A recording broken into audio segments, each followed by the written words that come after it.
क्या? जैसे हम स्वप्न में देखते हैं कि बुरा कर्म किया, पुलिस आई पकड़ी, डंडा चलाया। हमने अच्छा कर्म किया, पुरस्कार मिला, बड़ा नमस्कार हो रहा, बड़ा यश कीर्ति हो रही।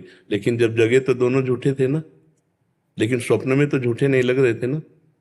इसलिए अभी मोह निशा सब सोवन हारा, देखे स्वप्न अनेक प्रकारा, ये जग जामिनी जागे जोगी, परमारथी प्रपंच भी होगी। जिस समय आप अपने स्वरूप में जगेंगे, वास्तविक ज्ञान होगा, तो ये सब स्वाप्निक जगत उमा कहो मैं अनुभव अपना, सत हरि भजन जगत सब सपना, ये आपको वैसे ही प्रतीत होगा जैसे जगने पर स्वप्न झूठा दिखाई दिया।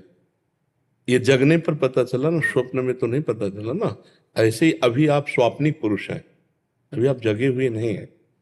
जगे हुए तब माना जाएगा जब आपका स्थूल शरीर, सूक्ष्म शरीर, कारण शरीर, तीनों शरीरों से आप अपने जो अलग हैं, अपने स्वरूप का बोध हो जाएगा। तो जब जगेंगे तब फिर ये संसार का दर्शन जैसा है ऐसा नहीं रहता। जो सब भगवत सर्वम खलमिदम ब्रह्म, नेह नानास्ति किंचन, किंचन मात्र कुछ और नहीं, एकमात्र ब्रह्म ही है। अब वो दृष्टि ना होने पर फिर ऐसा आएगा कि ऐसे कैसे है, माँ है, पिता है, भाई है, बहन है, अच्छा है, बुरा है, पापी है, पुण्यात्मा है, महात्मा है, दुरात्मा है, ये सब है। ये सब है, तो ये सब भेद है। कब तक है? जब तक तुम्हें ज्ञान नहीं हुआ। और जब ज्ञान हो गया तो भगवान कह रहे ना, विद्या विनय संपन्ने ब्राह्मणे गविहस्तनी, सुनीचय सुपाके चा पंडिता समदर्शिना। पंडित माने ज्ञानी, वही सच्चा ज्ञानी है जो विद्या विनय संपन्न ब्राह्मण में, गाय में, कुत्ते में, चांडाल में, हाथी में एक ही परमात्मा को देख रहा है। एक ही परमात्मा तत्व, वही सच्चा ज्ञानी है, वही जगा हुआ पुरुष है। तो जैसे अभी जगाने की चेष्टा हो रही है, आप जगने की चेष्टा में हैं। जब जगेंगे तो न जगाने वाला और न जगने वाला, एक ही परम तत्व है, दो नहीं रहते हैं। जब तक दो है तब तक सवाल हल नहीं हुआ। और जब एक ही पूरे सवाल में शेष बचे, एको ब्रह्म द्वितीयो नास्ति, तब आप जग गए हैं। अभी एक है क्या आपकी दृष्टि में? अनेक है ना। अनेक है। तो अनेकता मिटा दिया जाए तो हम जग जाएंगे। उसी के लिए साधना है, उसी के लिए साधन किया गया। पर ये आंतरिक बात समझनी है कि बाह्य साधना से नहीं मिटने वाला। प्राय बाह्य साधनाओं की जय जयकार होती है, हम ये किए, हम तो ये सब बाहरी शरीर जनित चेष्टा है। भाई सांप बैठा हुआ है बिल के अंदर, और आप ऊपर से लाठी चला रहे हो, तो सांप पे कोई फर्क पड़ेगा क्या? वो तो बिल के अंदर बैठा हुआ। अज्ञान तो अंदर बैठा हुआ है, और बाहर से सब, क्योंकि अज्ञान तो अंदर बैठा हुआ है। और अज्ञान अंदर जो बैठा हुआ उसका नाश हो जाए तो आप कहीं भी बैठे हो, तीर्थी कुर्वन्ति तीर्थानि, वो जहां चरण रख देगा वहीं तीर्थ बन जाएगा। वो इतना परम पवित्र है आत्मस्वरूप, पर उसको हम भूल कर दे भाव में हैं। जैसे आपकी कितनी अवस्था शरीर की है? 31 वर्ष। 31 वर्ष इस शरीर में रहते हो गए। ईमानदारी से कहा जाए तो एक सेकंड भी आप अपने से नहीं मिले। एक सेकंड भी आप अपने से नहीं मिले। आप अपने को नहीं जानते। आप केवल आपका परिचय पूछा जाए तो शरीर संबंधी ही परिचय देंगे, आप अपने परिचय को जानते ही नहीं है। तो है ना आप स्वाप्निक पुरुष। अभी आप स्वप्न में ही रहते हैं, अभी जगे हुए तो नहीं है। जैसे स्वप्न में सोए हुए पुरुष को अपने जगे हुए शरीर का भान नहीं रहता। जगा हुआ शरीर, जागृत का जो वो शैया में पड़ा हुआ है, उसको पता नहीं है। लेकिन चाकू मारी जा रही है, उसको लग रहा है मुझे चाकू मारी जा रही है। लेकिन जब जगा तो कहीं खरोच भी नहीं थी, एकदम ठीक हुआ है ना। तो ऐसे ही अभी जन्मना, मरना, दुख सुख, लाभ हानि सब हमको बोध हो रहा है ना। और जबकि हमारा स्वरूप नैनम छिन्दन्ति शस्त्राणि नैनम दहति पावकः, हमें आग जला नहीं सकती, ना शस्त्र कोई छेद सकता है, लेकिन हमको काटो तो लगता है। तो ये हम थोड़ी हैं। पर हम में कितनी प्रीति हो गई कि शरीर ही मैं है। यद्यपि मृषा छूटति कछिन, इसीलिए भजन करना है। भजन के बिना ये जागना नहीं हो सकता। जितना नाम जप करोगे उतने ज्ञान प्रकाशित होगा, और जितना ज्ञान प्रकाशित होगा उतना जगे हुए पुरुष माने जाओगे।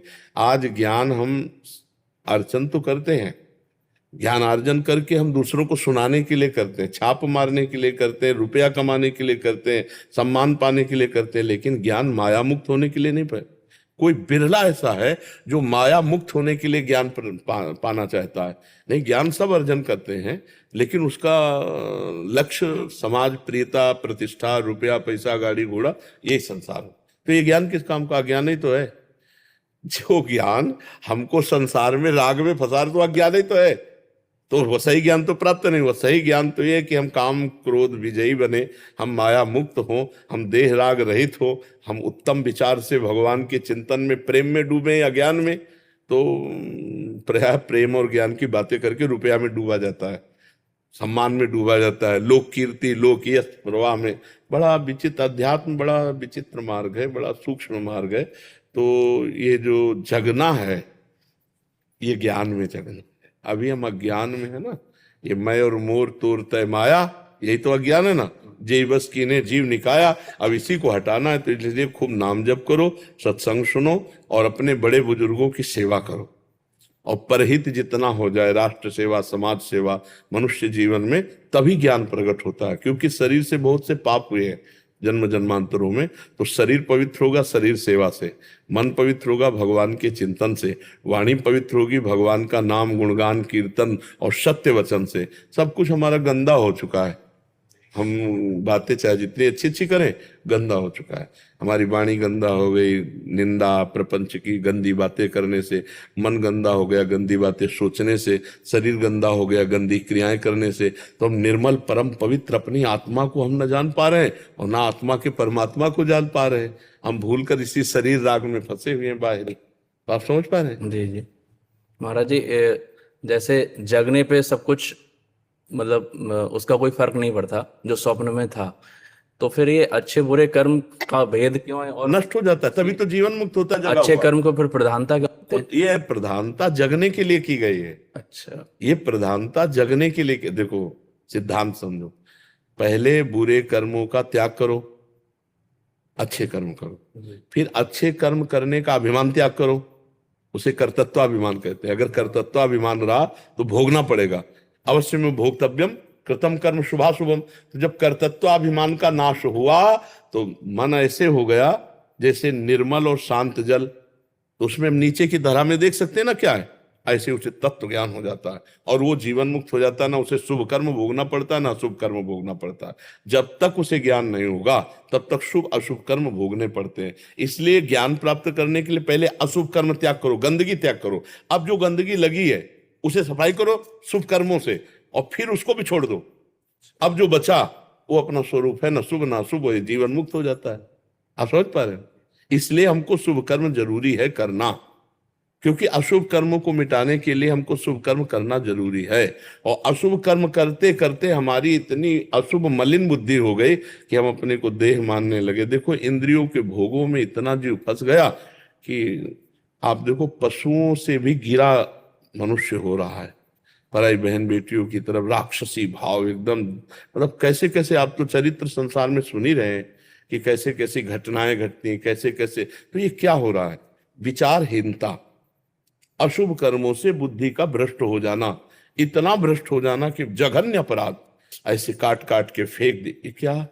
तुम्हारा शरीर तुमको कितना प्रिय है और दूसरे का शरीर, मतलब इतनी तुम्हारी बुद्धि भ्रष्ट हो गई। तो इसलिए पहले अशुभ कर्मों का त्याग करो और शुभ कर्म करो। और शुभ कर्म जब आप करेंगे तो आपका पवित्र हृदय होगा, तब आप कर्ता भाव से रहित हो जाएंगे। तो शुभ अशुभ दोनों कर्ता भाव रहित हुए तो आप जीवन मुक्त हो गए, आप सच्चे ज्ञानी हो जाएंगे। इसलिए जरूरी है ये करना। जैसे कांटा लगा है ना, तो कांटे जैसी आकृति वाले ही यंत्र से या कांटे से उसको निकाल सकते हो नहीं ना। और फिर निकाल के हम उसको जेब में थोड़ी डालते हैं, दोनों को फेंक देते हैं। तो शुभ कांटे से अशुभ कांटा निकाल दिया और फिर शुभ को भी कर्ता भाव से रहित होकर के फेंक दिया, न शुभ ना अशुभ। तो बचा क्या? शुद्ध स्वरूप अपना। वो उसी बोध को प्राप्त हो जाता। जो शुभ अशुभ दोनों का त्यागी है वही ज्ञानी होता है, वही परम प्रेमी भक्त भी होता है। तो पहले हम शुभ को स्वीकार करें और अशुभ का त्याग करें, फिर शुभ के अहंकार का त्याग कर दें। हो जाएगा, क्रम है। शुभ के कर्तृत्व भाव का त्याग हो जाएगा। जहां कर्तृत्व भाव का त्याग हुआ तो असली ज्ञान तब प्रकट होता है। उस ज्ञान में वो देखता है अपने को अकर्ता, वो दृष्टा साक्षी मात्र देखता है, तभी वो मुक्त हो जाता है। और भक्त क्या करता है कि अशुभ का त्याग करके शुभ कर्मों को भगवान के चरणों में समर्पित कर देता है और भगवान की भक्ति में मस्त होकर शुभ अशुभ दोनों से पिंड छूट जाता है।